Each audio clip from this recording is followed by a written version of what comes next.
Hi, good day. How are you? So I want to just go back and explain again with regards to the Zimbabwe exemption permit. People keep asking the same questions over and over again, and I felt the need to provide further clarity, interpretation, and understanding with regards to this ongoing, directives issued by the minister.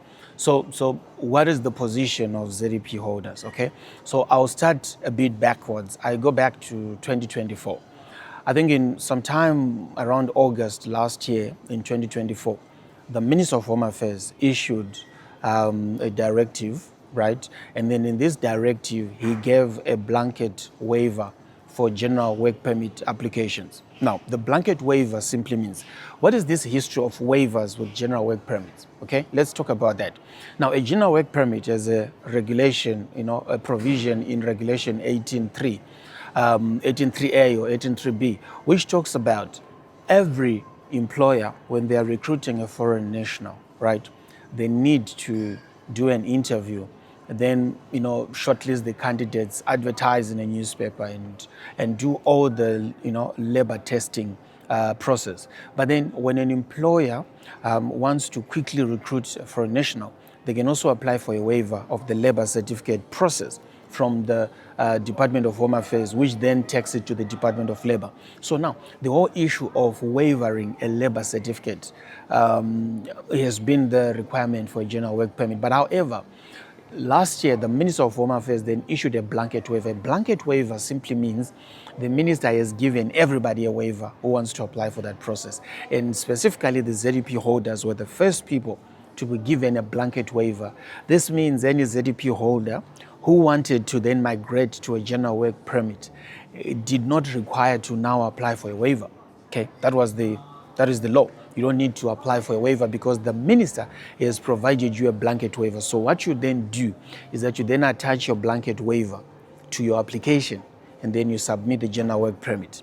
That was the first directive issued by the minister concerning the ZEP holders, that you've got a blanket waiver and you don't need to apply for a waiver when applying for a general work permit. Just go straight to the permit.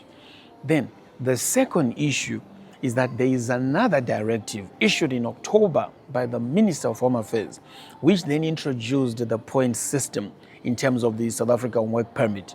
Now, we understand that the point system was addressing the general work permit and the critical skills permit, and also the classification of how to acquire the 100 points in terms of a critical skills holder. If you have a critical skill profession, you get 100 points.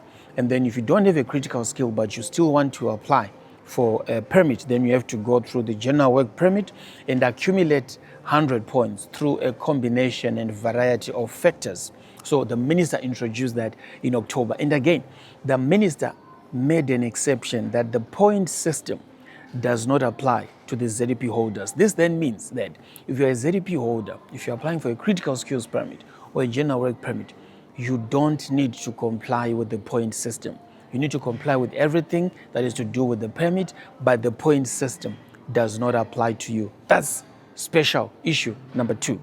Then number 3, the issue with the ZEP now is coming to this extension that has been given for further 18 months by the minister with the current directive. Now, this 18 months extension simply means that your current legal status, if you are still on the ZEP and you have not yet migrated successfully to the mainstream permits, then you have been given another further grace period of 18 months. But now, this 18 months, what does it mean?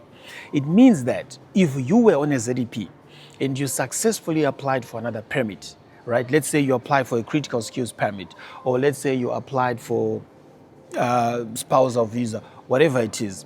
If you have received that outcome, then you are no longer part of the ZEP. You now have to maintain your status based on the mainstream permit that you have received. That's number 1.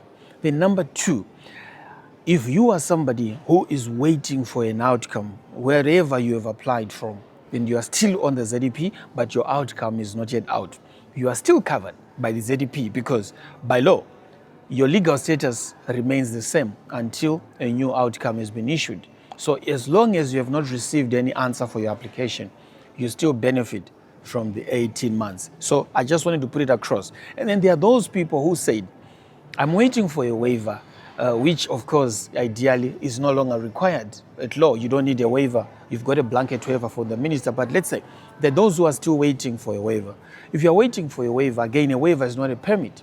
It means you are still under the ZEP and you are covered by this extension. And in conclusion, I can say you can only leave the ZEP when you receive a new outcome that you might have applied for. Before you receive any outcome successfully, you remain under the ZEP. I hope I've clarified that.